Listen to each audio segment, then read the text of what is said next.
know that the bones found in South Africa help support the theory of modern day humans originated in Africa? Hello, class. My name is Shanika Walker, and today, by the end of this speech, you will have learned information about South Africans' cultural aspects, unique communication behaviors, and current events.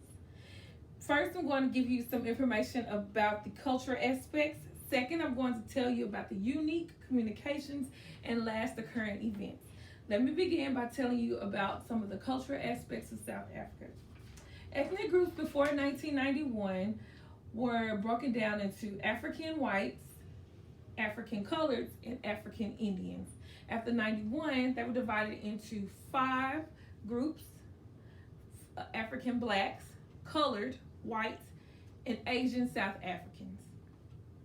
Various and local customs and greetings that the Africans like to address people is Mr.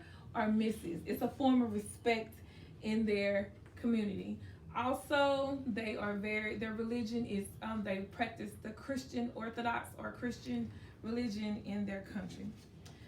Now that we have talked about the cultural aspects of South Africa, let's talk about the unique communication. To be more specific, South Africa accepts hierarchical order, everybody in place for further justification. They have a high level of respect for learning truth about themselves. They also, again, like to be referred to as Mr. and Mrs. They are very detailed and family oriented. They love to care for their family and everyone that surrounds them. They have a healthy understanding about the truth, and they use their hand gestures just like we do for conversation.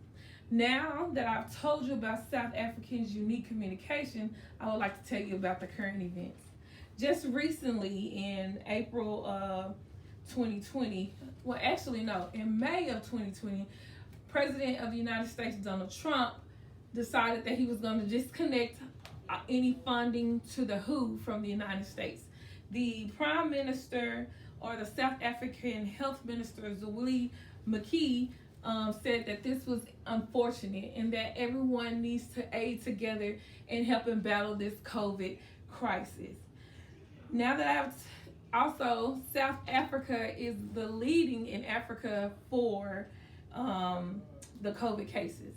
So now that I've told you all the information about South Africans' culture, behavior, and current events, let me conclude. First, I gave you the information regarding South Africa. Second, I told you about the behaviors. And finally, I told you about the current events. I hope with the information that you learned, you will want to visit this beautiful country.